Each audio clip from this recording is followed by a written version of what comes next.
Hello everyone, welcome back to my channel which is Certified Business Analysis Professional, and my name is Varun. And today we will continue with the rest of the techniques, and I hope you are finding my videos helpful for your CCBA, ECBA and CBAP examination. So let's continue. So here you can see the list. So far we have completed the techniques, almost 19 techniques we have completed, all those marked here in green. And today we'll continue with the analysis techniques. So these are the business rule analysis, decision analysis, document analysis, and therefore we'll continue for rest of the analysis techniques altogether.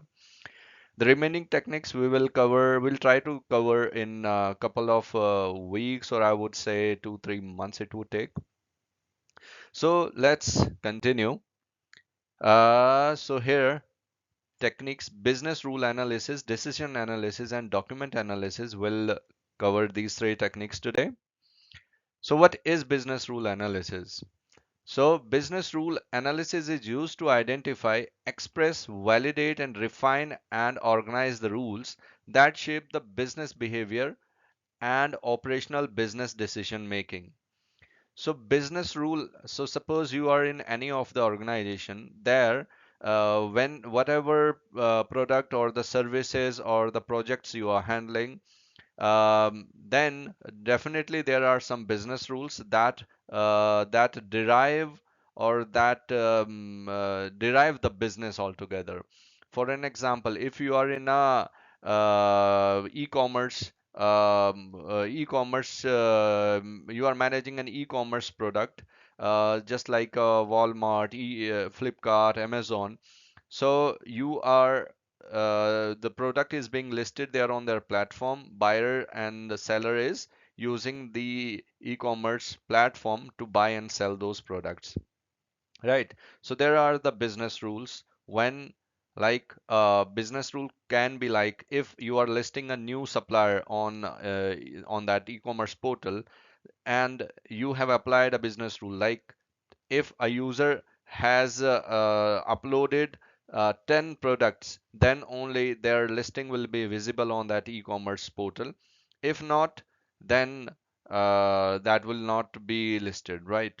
So, so this could be a business rule. So then like, okay, the 10% discount rate will be applicable on these and these dates, or these and these weeks, or these and these events, right? So these are all the business rules. So it's like identify capturing the business rules from the sources. They express them clearly, how you're expressing them, like how you're defining them, then validating them with the stakeholders. So suppose the stakeholders are the business people are there or the product people are there. You are validating those business rules before implementing in a system. You are clarifying, you are validating, okay, we are trying to apply this business rule. Is this correct or not? The business stakeholder or the product manager or product owners will clarify and validate those rules, refine them to best align with the business goals. So if say that every year we do have a big billion day, right, wherever all the e-commerce portals give bumper discounts on all the products because their target is to achieve the dollars or revenue in billions and billions. So that's why they say that big billion day. So so they have a target based on the seasonal. They know that in the last year they have got the revenue of around some million based on like thousand orders. They have achieved this. So this year they again have a target. So okay, 1,000 orders, on 1,000 orders they will able to achieve this much revenue. So they apply the discount offers or bumper discount offers on these days.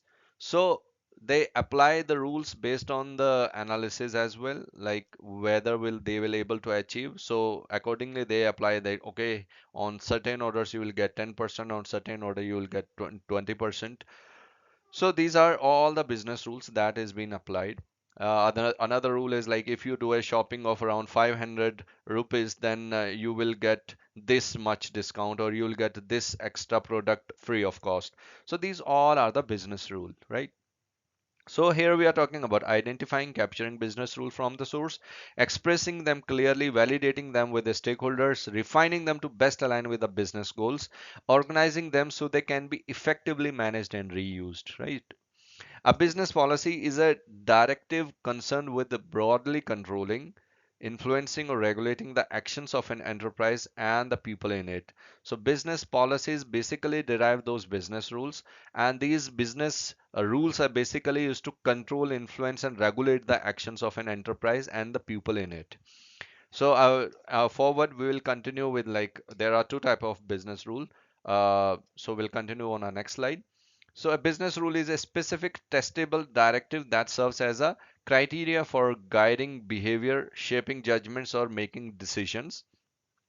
A business rule must be practicable and is always under the control. A business rule should be expressed and managed independently of any implementation technology. So I hope you are clear with the business rule. Now there are two type of business rule. One is the definitional rule and another is the behavioral rule. Under the definitional rule, we have two things. One is the definitional and another is the calculation. So what is definitional rule? So definitional rule that shapes concepts or produce knowledge or information. How the behavior rule is different from the definitional rule. Behavior rules is about the behavior of the people, how they are behaving, how what they are doing, how they are doing, what they are following. The definitional rules represents operational knowledge of the organization. Okay, so how the operation will be carried out in an organization, those are derived by the definitional rules. So definitional rules cannot be violated, but they can be misapplied. I'll give you an example of how they can be misapplied. Definitional rules can be calculative rule. So we can see this both here. So how first let's see what is a definitional rule. So here you can see a definitional rule. A customer must be considered as a preferred customer if they place more than 10 orders per week, right? So let's say within a week a customer has placed 10 orders, so he's become a preferred customer, right?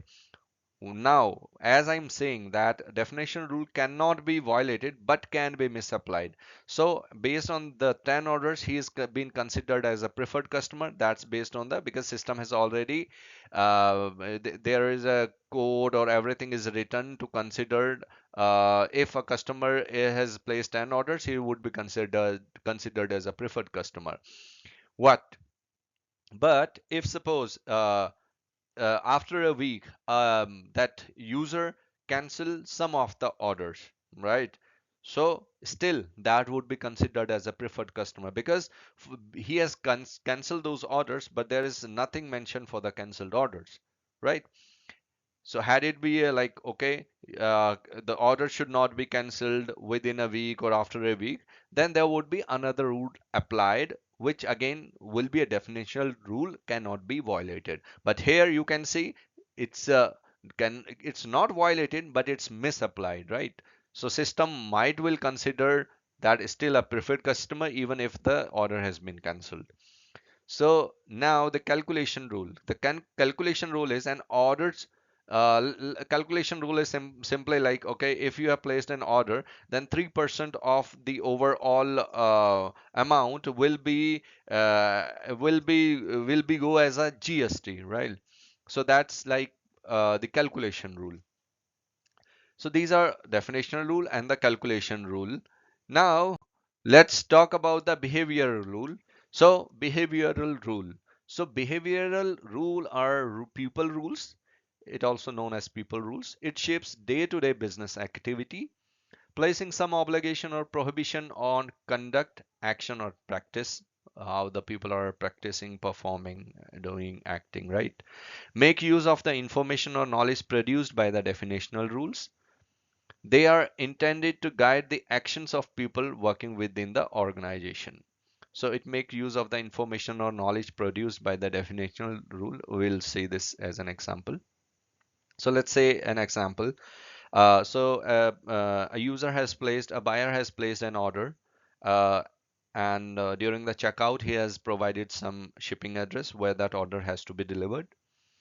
Uh, so that according to that definition, we are saying that okay, user must able to place the order only if there is a shipping address associated, right? So if there is no shipping address, user should not able to place an order, right? So from there you will able to get the shipping address of the person, right, as per the definitional rule that you are getting the information. Now the behavioral rule says, a behavioral rule they have placed here: an order must not be placed when the billing address provided by the customer does not match the address on file with the credit card provider. For an example, like let's say, uh, so here they have just simply they're trying to put a check here, like okay, order must not be placed. That's a behavioral rule. That's not somewhere mentioned in a system. Had it be mentioned in a system, that would become a definitional rule. But that's a behavioral rule, that if a order is being placed, there might be a person who might be approving that order. Okay, so let's say there is a department who approves the orders. Okay, so an order must be based on the like availability of the product, or based on whether that product can be shipped to that address or not. So accordingly, that the department approves or disapprove the orders. So let's say the definition, as per the definitional rule, you get an address of the buyer. Here they have additional approval process where they are trying to check that the address provided by the buyer must match with the address provided by the credit card provider, as and when you are doing the payment and using the credit card. And the credit card, when you are buying, you are swapping, or you are giving the information of the credit card, then and there the address which is provided by you for the shipping must be matched with the credit card provider. If that is not matched, then you should then the order would not be approved. Okay, so this is how the process, but as that's a hypothetical. Now if the order is placed by the buyer, did you think like the credit card providers will provide the address of the buyer? No, credit card providers never provide the address of the buyers. So that's hypothetical, right? They have put this behavior rule, but this rule does not make any sense. And no credit card provider will suffice or will disclose the address of the buyer, right? So this behavioral rule is can be easily violated because a credit card provider will not provide the address, but that would not be the criteria for the approver to disapprove the order, right? So that's a behavioral rule. An order must not be placed when the billing address provided by the customer does not match the address on file with the credit card provider. So this condition is already failed because credit card provider never provide the addresses. In contrast to definitional rule, behavioral rules are rules that can be violated directly. Let's take another example. So if we talk about these, like various levels of enforcement may be specified. Allow no violation, that would be strictly enforced. Override by authorized actor. Example, like okay, you are reporting to your manager and your manager is reporting to his manager. Now from the top or from the management, they have said like okay, nobody would take any of the leave during the peak season, okay, when there is a high peak of workload, right? So that's a they have simply given this decision, but that nothing has been applied in a system that would say the definitional rule which would be strictly applied. How, like, if that would be rule from a system, the definitional rule, then you're whenever you are trying to apply the leave, okay, if that rule will be there, then you would not able to apply the rule apply the leave altogether if that definitional rule would be there. But now that's not a definitional rule, that's a behavioral rule, that somebody said okay, nobody would take any leave during the peak season. Now that's the management decided not to take any leave, and nobody give no manager will give a leave to their reportees during the peak season. Now, let's say you want to go for a leave, you want to go for some emergency work. You went, you have communicated this information to your manager that there is some emergency, so I'm about to take a leave. Okay, nobody can deny, right? But how to convince the management?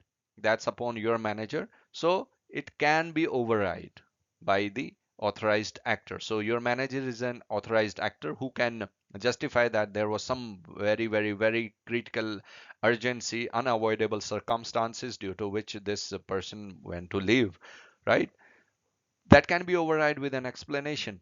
Even if, okay, the manager has to approve your leave, he has to provide some explanation that why he has taken the leave. So he's given an explanation which override it. No active enforcement. And in this case, there was no active enforcement because the credit card providers never provides the addresses, right? So these are the behavioral rules. Hope you understand the definitional rule and the behavioral rule. If you didn't understand, please feel free to comment me and I'll explain you there as well. Now, what are the pros and the cons? The strengths are when enforced and managed by a single enterprise-wide engine, changes to business rules can be implemented quickly. A centralized repository creates the ability to reuse business rules across an organization. Let's say, had it be the business rules like, okay, an employee can take one holiday in a week. That's a business definitional rule. So every employee, whenever they are applying a leave, they would able to apply only one leave, right? More than one leave they cannot apply. So that's a definitional business rules. So if that rule is in a repository, central repository, that one rule can be used by all the departments who are in that organization. Right, so that's why it says like centralized repository creates the ability to reuse business rules across an organization. A business rules provides another example is like suppose let's talk about the e-commerce site where on a big billion day or any event, let's say the Black Friday, there is an offer. So you have placed an offer, and the website is saying a rule they applied that 10% discount on so and so credit card on this event, right? So this business rule will be applied across all the products that is listed on that website, right? So that's a centralized business rule. A business rule, other than like if I'm talking about this uh, on Black Friday, 10% discount on all the products on this portal, on this website, had it be the sister concern portal or another subsidiary of this website who would be dealing in different stuff, if they want to reuse this rule they can reuse it, right? Business rules provides structures to govern business behavior. Business rules provide structure. They provide basically a framework or a structure that governs or control the business behavior. Now, what are the weaknesses? The organizations may produce lengthy list of ambiguous business rules.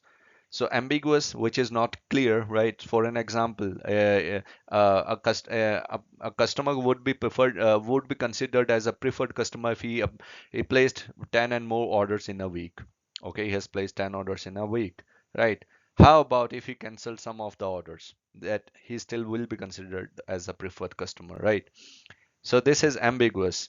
So in order to give a clarity, like the order must not be cancelled by a customer within a week. There might be some time limit. So then only that rule will be, the unique and full, right? Which will be clear without any ambiguity. Business rules can contradict one another or produce unanticipated results when combined unless validated against one another. It could be possible that you have placed okay 10% discount on products on this day. There might be another thing, okay, 20% discount on this card on this day, like this bank credit card, the 20% discount, and this bank credit card 15% discount this day. So when you might be applying this rule, writing a developer or development team putting the code and writing this rule there, it could might you know conflict with another rule, right? So on one bank it's there, on another bank it's there, but it could happen like all the other banks would consider different rules.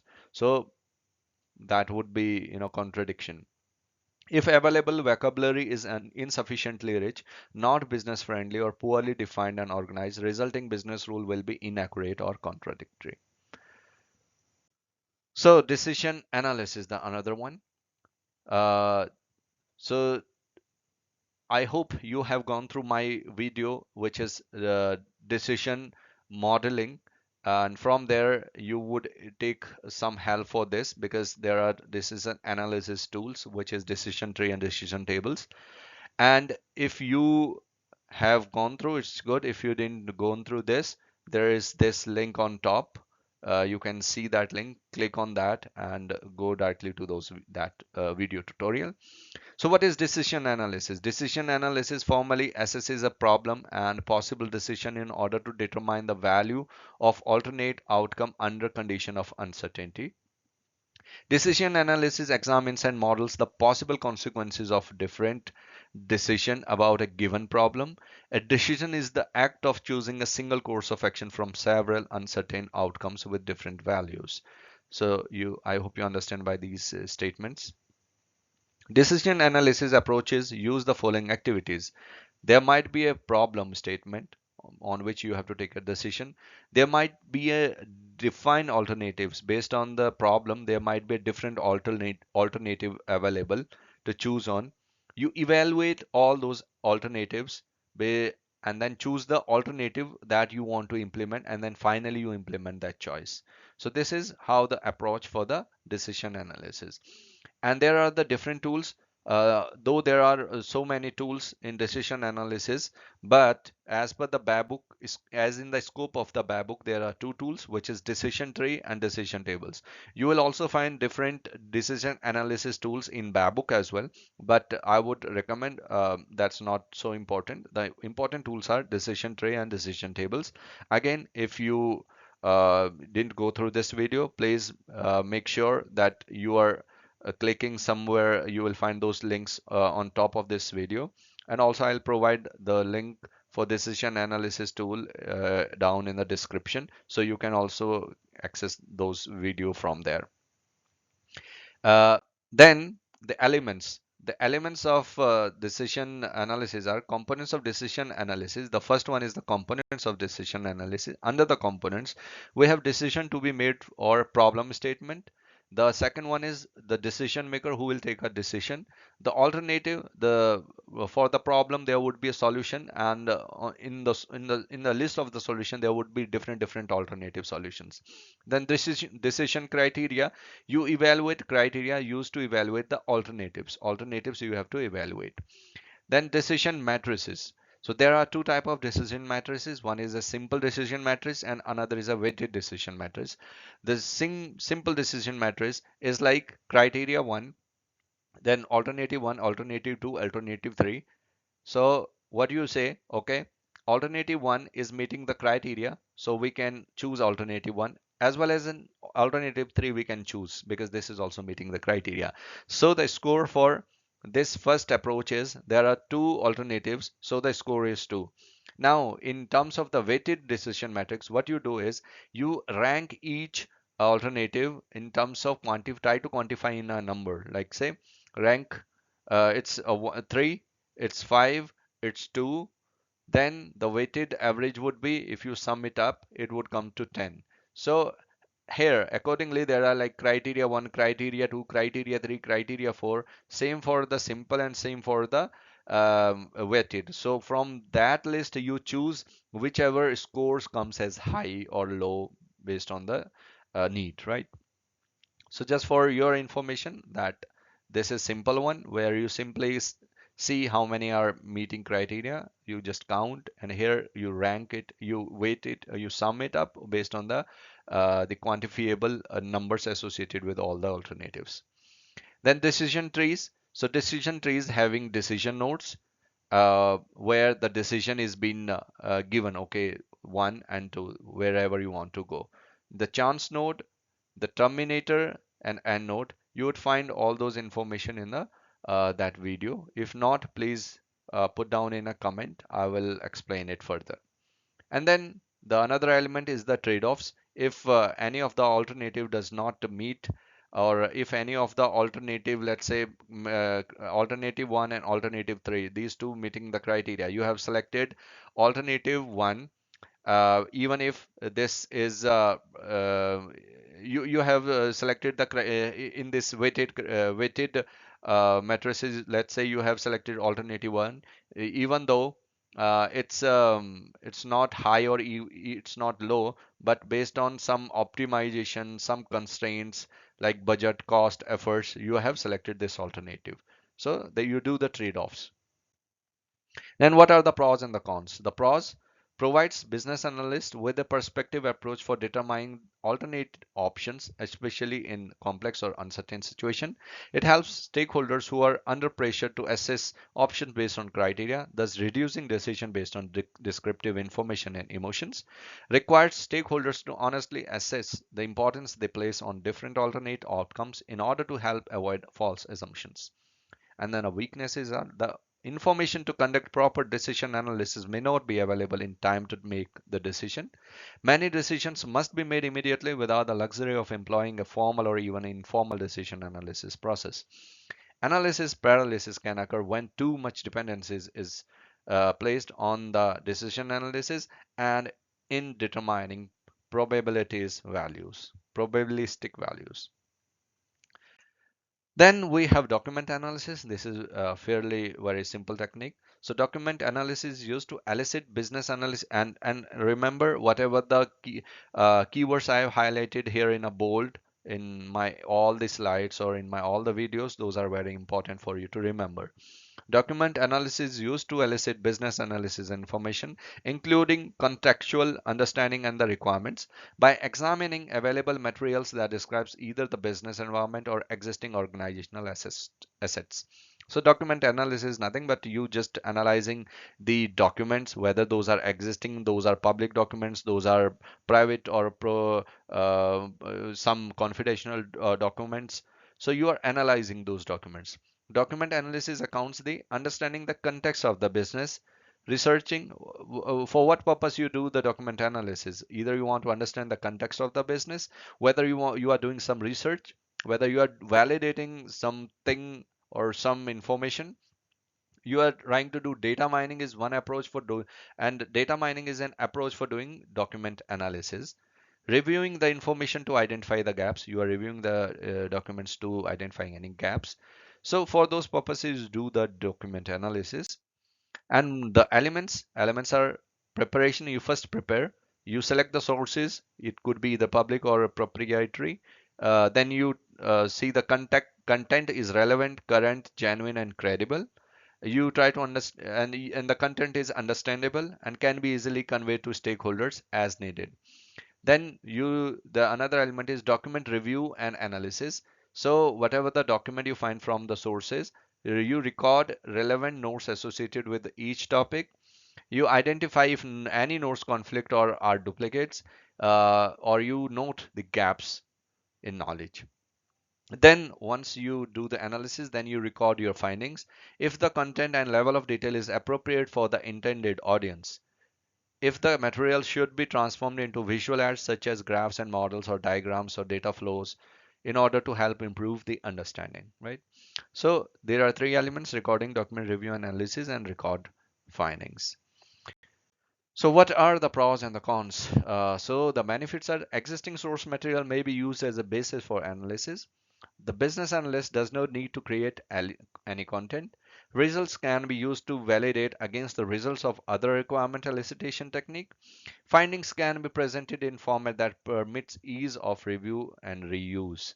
Then the weaknesses are existing documentation may be out of date or invalid, incorrect, missing information, unreadable, unreviewed, or unapproved. It generally happens with existing documents. Had it not, authors may not be available for the questions. Primarily helpful only for evaluating the current state.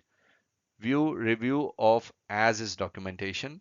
If there is a wide range of sources, the effort may be very time consuming and lead to information overload and confusion. So these are the some of the demerits of the this technique. So this is it from today's session, and I hope you like my videos. So if you like, please subscribe, share, and do provide your feedback in a comment below. I'll continue with the rest of the analysis technique in upcoming videos. Till then, take care and goodbye.